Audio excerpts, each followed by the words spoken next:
Mission 100, Day 61. Readings from the Holy Bible, Second Book of Chronicles, chapters 31, 32, 33, 34, 35, and 36. Ecclesiastes, chapters 4, 5, and 6. And Romans, St. Paul's letter to the Romans, chapters 5 and 6. Second Book of Chronicles, chapter 31. Pagan shrines destroyed. Now when all this was finished, all Israel who were present went out to the cities of Judah and broke down the pillars, hewed down the sacred poles, and pulled down the high places and the altars throughout all Judah and Benjamin, and in Ephraim and Manasseh, until they had destroyed them all. Then all the people of Israel returned to their cities, all to their individual properties. Hezekiah appointed the divisions of the priests and of the Levites, division by division, every one according to his service, the priests and the Levites for burnt offerings and offerings of well-being, to minister in the gates of the camp of the Lord and to give thanks and praise. The contribution of the king from his own possessions was for the burnt offerings of morning and evening, and the burnt offerings for the Sabbath, the new moons and the appointed festivals, as it is written in the law of the Lord. He commanded the people who lived in Jerusalem to give the portion due to the priests and the Levites, so that they might devote themselves to the law of the Lord. As soon as the word spread, the people of Israel gave in abundance the first fruits of grain, wine, oil, honey, and of all the produce of the field, and they brought in abundantly the tithe of everything. The people of Israel and Judah who lived in the cities of Judah also brought in the tithe of cattle and sheep, and the tithe of the dedicated things that had been consecrated to the Lord their God, and laid them in heaps, and finished them in the 7th month. When Hezekiah and the officials came and saw the heaps, they blessed the Lord and his people Israel. Hezekiah questioned the priests and the Levites about the heaps. The chief priest Azariah, who was of the house of Zadok, answered him, "Since they began to bring the contributions into the house of the Lord, we have had enough to eat and have plenty to spare. For the Lord has blessed his people so that we have this great supply left over." Reorganization of priests and Levites. Then Hezekiah commanded them to prepare store chambers in the house of the Lord. And they prepared them. Faithfully they brought in the contributions, the tithes, and the dedicated things. The chief officer in charge of them was Conaniah the Levite, with his brother Shemaiah as second, while Jehiel, Azaziah, Nahath, Asahel, Jerimoth, Jozabad, Eliel, Ismashiah, Mahath, and Benaiah were overseers, assisting Conaniah and his brother Shemaiah. By the appointment of King Hezekiah and of Azariah the chief officer of the house of God, Kor, son of Imnah the Levite, keeper of the east gate, was in charge of the freewill offerings to God, to apportion the contribution reserved for the Lord and the most holy offerings. Eden, Miniamin, Jeshua, Shemaiah, Amariah, Shechaniah were faithfully assisting him in the cities of the priests to distribute the portions to their kindred, old and young alike, by divisions, except those enrolled by genealogy, males from 3 years old and upwards, all who entered the house of the Lord, as the duty of each day required, for their service according to their offices by their divisions. The enrollment of the priests was according to their ancestral houses.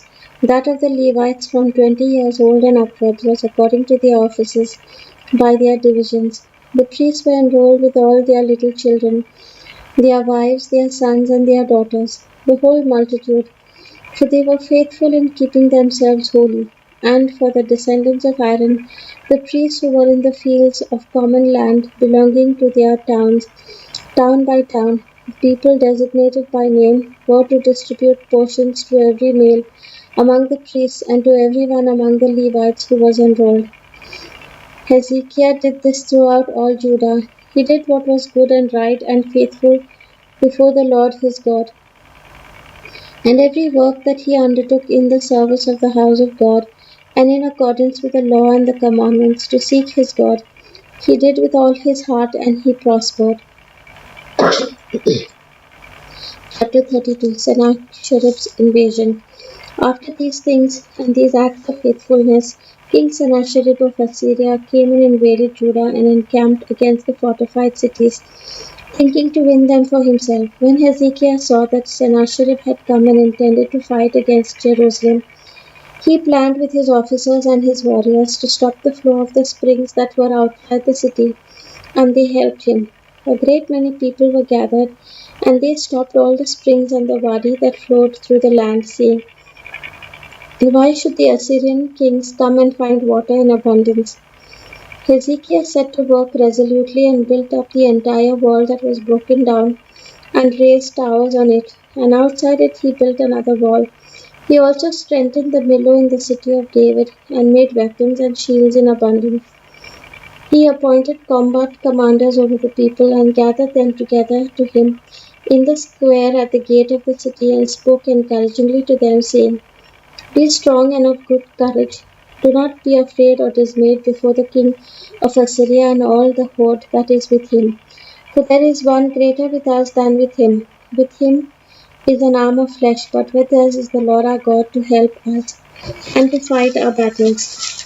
The people were encouraged by the words of King Hezekiah of Judah. After this, while King Sennacherib of Assyria was at Lachish with all his forces, he sent his servants to Jerusalem, to King Hezekiah of Judah, and to all the people of Judah. They were in Jerusalem, saying, "Thus says King Sennacherib of Assyria, on what are you relying that you undergo the siege of Jerusalem?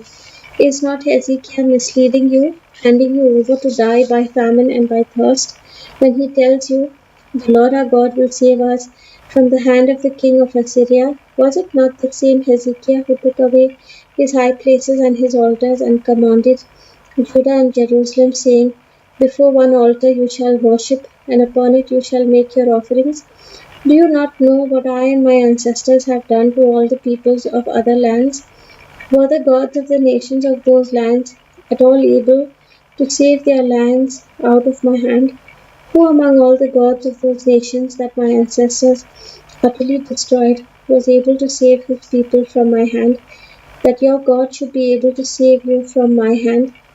Now therefore do not let Hezekiah deceive you or mislead you in this fashion, and do not believe him, for no God of any nation or kingdom has been able to save his people from my hand or from the hand of my ancestors. How much less will your God save you out of my hand?" His servants said still more against the Lord God and against his servant Hezekiah. He also wrote letters to throw contempt on the Lord, the God of Israel, and to speak against him, saying, "Just as the gods of the nations in other lands did not rescue their people from my hands, so the God of Hezekiah will not rescue his people from my hand." They shouted it with a loud voice in the language of Judah to the people of Jerusalem who were on the wall, to frighten and terrify them, in order that they might take the city. They spoke of the God of Jerusalem as if he were like the gods of the peoples of the earth, which are the work of human hands. Sennacherib's defeat and death. Then King Hezekiah and the people and the prophet Isaiah, son of Amoz, prayed because of this and cried to heaven, and the Lord sent an angel to cut off all the mighty warriors and commanders and officers in the camp of the king of Assyria. So he returned in disgrace to his own land. When he came into the house of his God, some of his own sons struck him down there with a sword. So the Lord saved Hezekiah and the inhabitants of Jerusalem from the hand of King Sennacherib of Assyria and from the hand of all his enemies. He gave them rest on every side. Many brought gifts to the Lord in Jerusalem, and precious things to King Hezekiah of Judah, so that he was exalted in the sight of all nations from that time onward. Hezekiah's sickness. In those days Hezekiah became sick and was at the point of death. He prayed to the Lord, and he answered him and gave him a sign. But Hezekiah did not respond according to the benefit done to him, for his heart was proud. Therefore wrath came upon him and upon Judah and Jerusalem. Then Hezekiah humbled himself for the pride of his heart, both he and the inhabitants of Jerusalem, so that the wrath of the Lord did not come upon them in the days of Hezekiah. Hezekiah's prosperity and achievements. Hezekiah had very great riches and honor, and he made for himself treasuries for silver, for gold, for precious stones, for spices, for shields, and for all kinds of costly objects.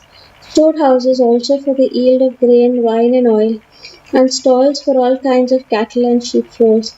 He likewise provided cities for himself, and flocks and herds in abundance, for God had given him very great possessions. The same Hezekiah closed the upper outlet of the waters of Gihon, and directed them down to the west side of the city of David. Hezekiah prospered in all his works, so also in the matter of the envoys of the officials of Babylon, who had been sent to him to inquire about the sign that had been done in the land. God left him to himself in order to test him and to allow and to know all that was in his heart. Now the rest of the acts of Hezekiah and his good deeds are written in the vision of the prophet Isaiah, son of Amoz, in the book of the kings of Judah and Israel. Hezekiah slept with his ancestors, and they buried him on the ascent to the tombs of the descendants of David. And all Judah and the inhabitants of Jerusalem did him honor at his death. His son Manasseh succeeded him. Chapter 33. Reign of Manasseh. Manasseh was 12 years old when he began to reign. He reigned 55 years in Jerusalem. He did what was evil in the sight of the Lord, according to the abominable practices of the nations, whom the Lord drove out before the people of Israel. For he rebuilt the high places that his father Hezekiah had pulled down, and erected altars to the Baals, made sacred poles, worshipped all the host of heaven, and served them. He built altars in the house of the Lord, of which the Lord had said, In Jerusalem shall my name be forever. He built altars for all the host of heaven in the two courts of the house of the Lord. He made his son pass through fire in the valley of the son of Hinnom, practiced soothsaying and augury and sorcery, and dealt with mediums and with wizards. He did much evil in the sight of the Lord, provoking him to anger. The carved image of the idol that he had made he set in the house of God, of which God said to David and to his son Solomon, In this house and in Jerusalem which I have chosen, out of all the tribes of Israel, I will put my name forever. I will never again remove the feet of Israel from the land that I appointed for your ancestors, if only they will be careful to do all that I have commanded them, all the law, the statutes, and the ordinances given through Moses. Manasseh misled Judah and the inhabitants of Jerusalem, so that they did more evil than the nations whom the Lord had destroyed before the people of Israel. Manasseh restored after repentance. The Lord spoke to Manasseh and to his people, but they gave no heed. Therefore the Lord brought against them the commanders of the army of the king of Assyria, who took Manasseh captive in manacles, bound him with fetters, and brought him to Babylon. While he was in distress, he entreated the favor of the Lord, his God, and humbled himself greatly before the God of his ancestors. He prayed to him, and God received his entreaty, heard his plea, and restored him again to Jerusalem and to his kingdom. Then Manasseh knew that the Lord indeed was God. Afterward, he built an outer wall for the city of David west of Gihon in the valley, reaching the entrance at the fish gate. He carried it around Ophel and raised it to a very great height. He also put commanders of the army in all the fortified cities in Judah. He took away the foreign gods and the idol from the house of the Lord, and all the altars that he had built on the mountain of the house of the Lord and in Jerusalem, and he threw them out of the city. He also restored the altar of the Lord and offered on it sacrifices of well-being and of thanksgiving. And he commanded Judah to serve the Lord, the God of Israel. The people, however, still sacrificed at the high places, but only to the Lord their God. Death of Manasseh. Now the rest of the acts of Manasseh, his prayer to his God, and the words of the seers who spoke to him in the name of the Lord God of Israel. These are in the annals of the kings of Israel. His prayer and how God received his entreaty, all his sin and his faithlessness, the sites on which he built high places and set up the sacred poles, and the images before he humbled himself. These are written in the records of the seers. So Manasseh slept with his ancestors, and they buried him in his house. His son Amon succeeded him. Amon's reign and death. Amon was 22 years old when he began to reign. He reigned 2 years in Jerusalem. He did what was evil in the sight of the Lord, as his father Manasseh had done. Amon sacrificed to all the images that his father Manasseh had made and served them. He did not humble himself before the Lord as his father Manasseh had humbled himself. But this Amon incurred more and more guilt. His servants conspired against him and killed him in his house. But the people of the land killed all those who had conspired against King Amon, and the people of the land made his son Josiah king to succeed him. Chapter 34 Reign of Josiah. Josiah was 8 years old when he began to reign. He reigned 31 years in Jerusalem. He did what was right in the sight of the Lord and walked in the ways of his ancestor David. He did not turn aside to the right or to the left. But in the 8th year of his reign, while he was still a boy, he began to seek the God of his ancestor David, and in the 12th year he began to purge Judah and Jerusalem of the high places and sacred poles, and the carved and the cast images. In his presence they pulled down the altars of the Baals. He demolished the incense altars that stood above them. He broke down the sacred poles and the carved and the cast images. He made dust of them and scattered it over the graves of those who had sacrificed to them. He also burned the bones of the priests on their altars and purged Judah and Jerusalem. In the towns of Manasseh, Ephraim and Simeon, and as far as Naphtali, in their ruins all around, he broke down the altars, beat the sacred poles and the images into powder, and demolished all the incense altars throughout all the land of Israel. Then he returned to Jerusalem. Discovery of the Book of the Lord. In the 18th year of his reign, when he had purged the land and the house, he sent Shaphan son of Azaliah, Maaseiah the governor of the city, and Joah son of Joahaz the recorder to repair the house of the Lord his God. They came to the high priest Hilkiah and delivered the money that had been brought into the house of God, which the Levites, the keepers of the threshold, had collected from Manasseh and Ephraim, and from all the remnant of Israel, and from all Judah and Benjamin, and from the inhabitants of Jerusalem. They delivered it to the workers who had the oversight of the house of the Lord, and the workers who were working in the house of the Lord gave it for repairing and restoring the house. They gave it to the carpenters and the builders to buy quarried stone and timber for binders and beams for the buildings that the kings of Judah had let go to ruin.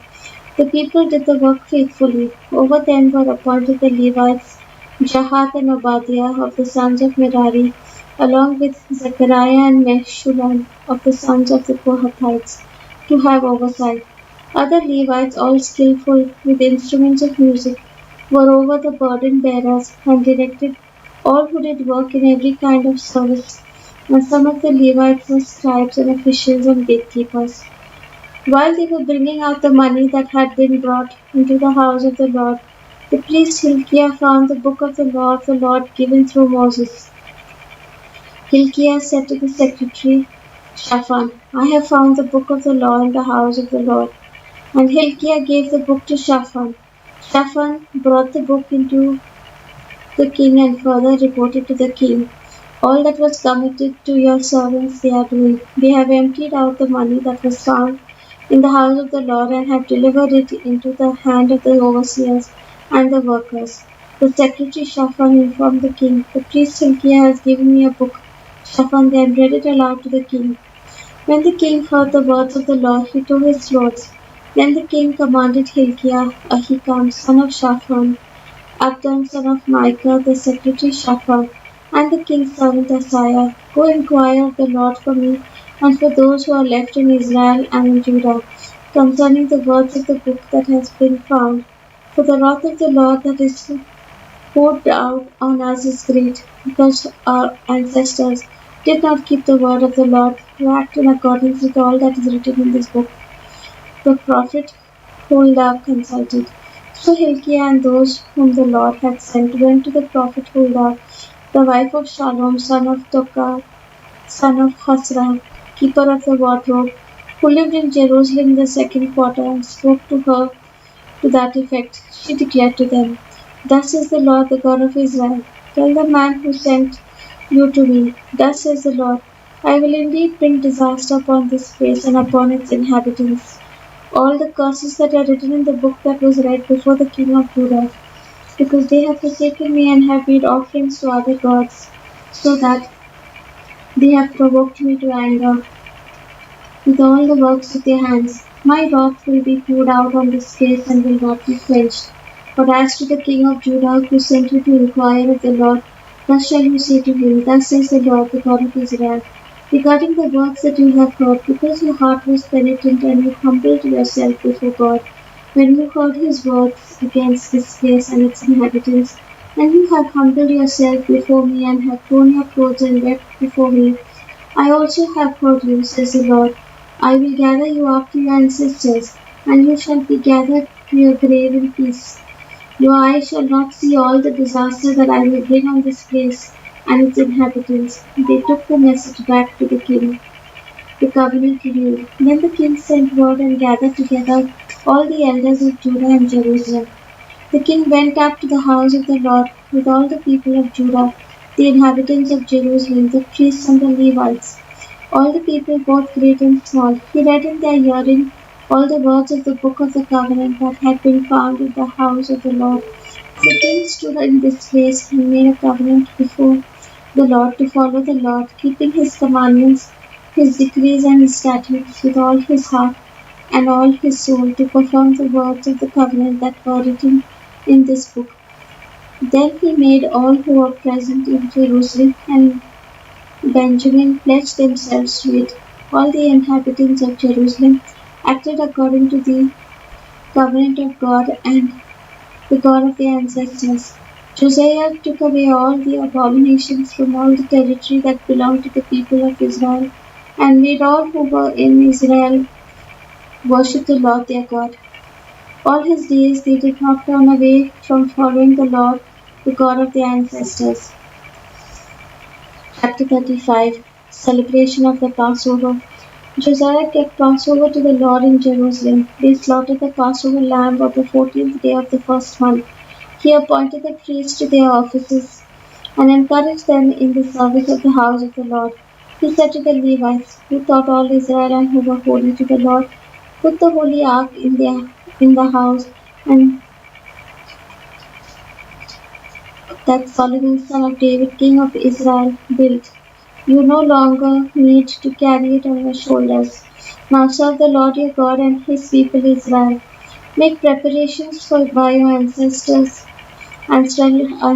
houses by your divisions, following the written directions of King David of Israel and the written directions of his son Solomon. Take possession of the holy place of his son Solomon, according to the groupings of the ancestral houses of your kindred, the people, and let there be Levites for each division of an ancestral house. Slaughter the Passover lamb, sanctify yourselves, acting according to the word of the Lord by Moses. Then Josiah contributed to the people as Passover offerings for all that were present, lambs and kids from the flock to the number of 30,000, and 3,000 bulls. These were from the king's possessions.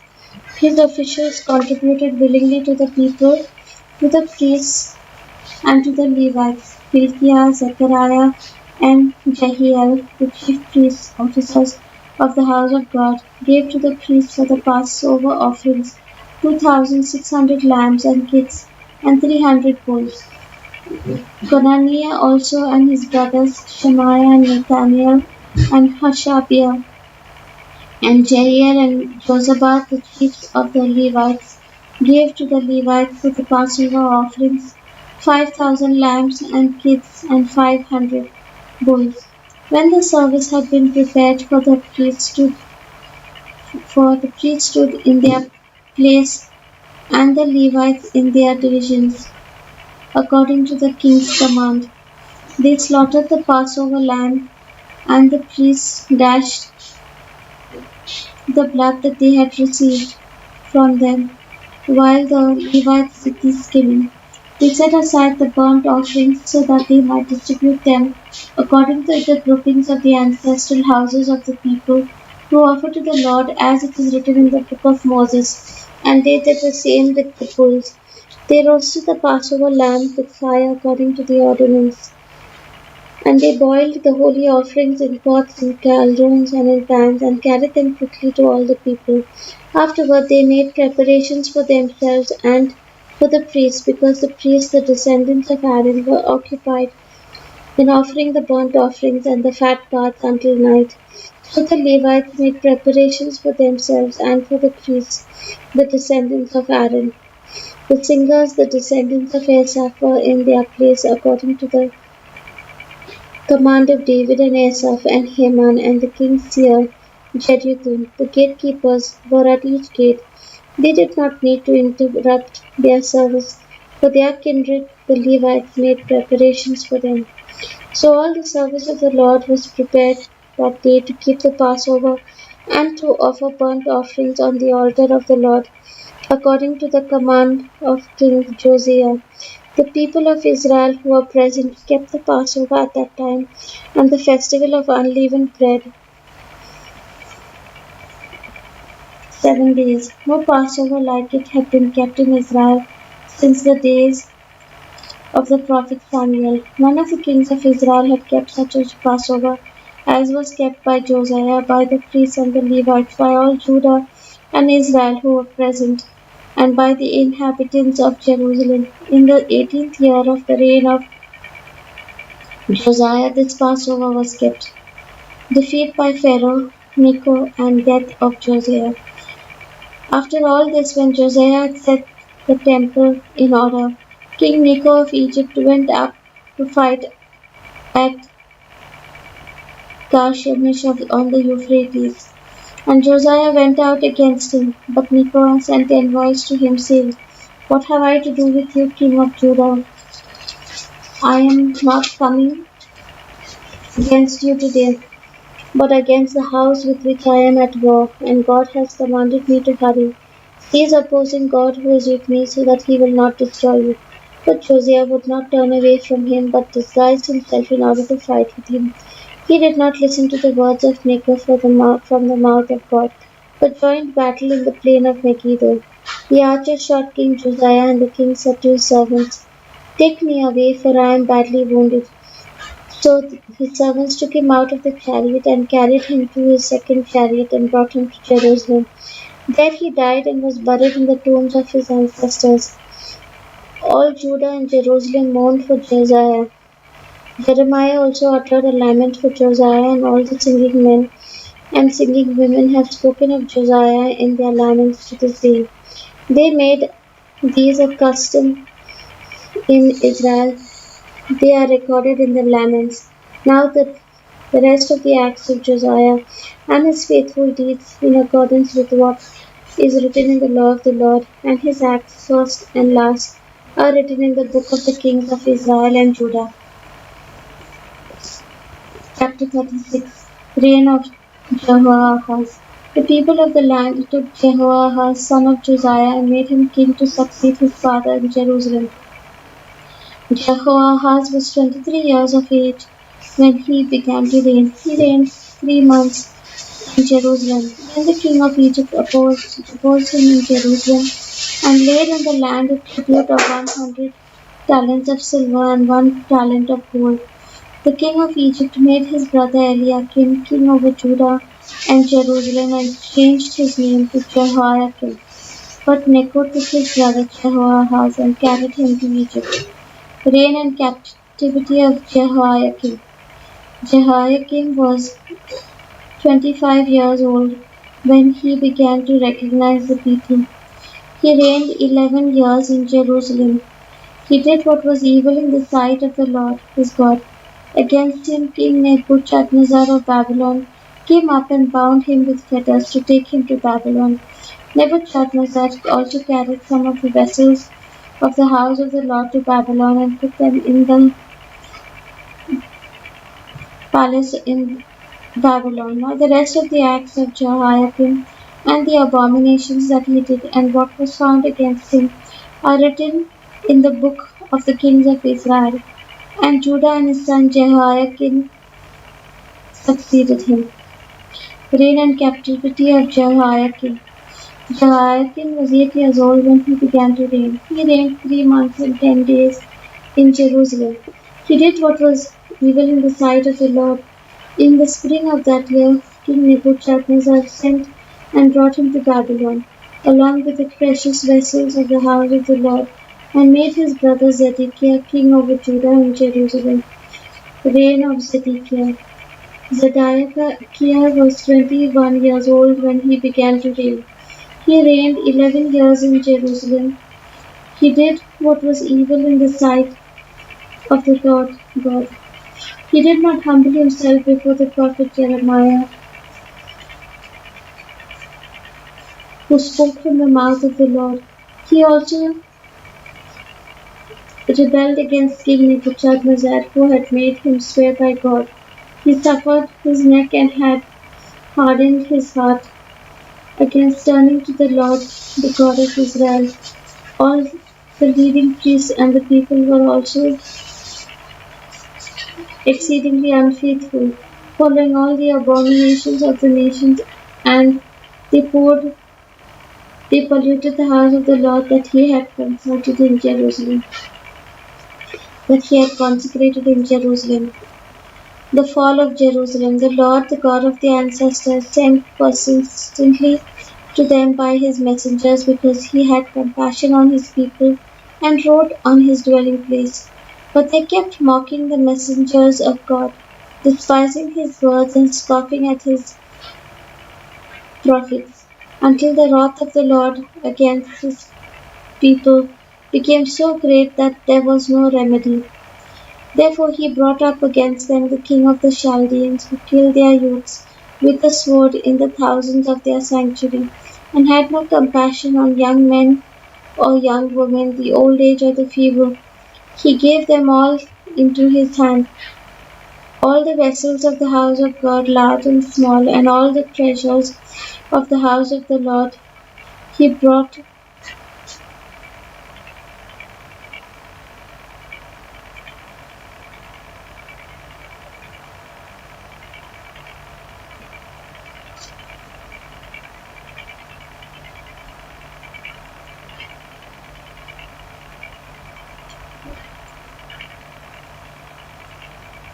all these he brought to Babylon. They burned the house of God, broke down the wall of Jerusalem, burned all its palaces with fire, and destroyed all its precious vessels. He took into exile in Babylon those who had escaped from the sword, and they became servants to him and to his sons until the establishment of the kingdom of Persia, to fulfill the word of the Lord by the mouth of Jeremiah, until the land had made up for its Sabbaths. All the days that it lay desolate is kept Sabbath, to fulfill 70 years. Cyrus proclaimed liberty for the exiles. In the first year of King Cyrus of Persia, in his fulfillment of the word of the Lord spoken by Jeremiah, the Lord stirred up the spirit of King Cyrus of Persia, so that he sent a herald throughout all his kingdom, and also declared in a written edict, "Thus says King Cyrus of Persia, the king, the Lord, the God of heaven, has given me all the kingdoms of the earth, and he has charged me to build him a house at Jerusalem, which is in Judah. However, whoever is among you of all his people, may the Lord give, may the Lord, the God be with you. Let him go up." The word of the Lord. Thanks be to God.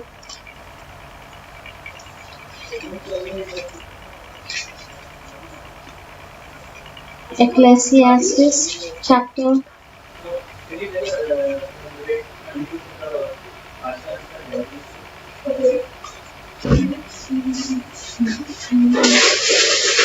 4, 5, and 6. Ecclesiastes chapter 4. Again I saw all the oppressions that are practiced under the sun. Look, the tears of the oppressed with no one to comfort them. On the side of his oppressors there was power with no one to comfort them. And I thought, the dead who have already died, more fortunate than the living who are still alive. But better than both is the one who has not yet been and has not seen the evil deeds that are done under the sun. Then I saw that all toil and all skill in work come from one person's envy and of another. This also is vanity and a chasing after wind.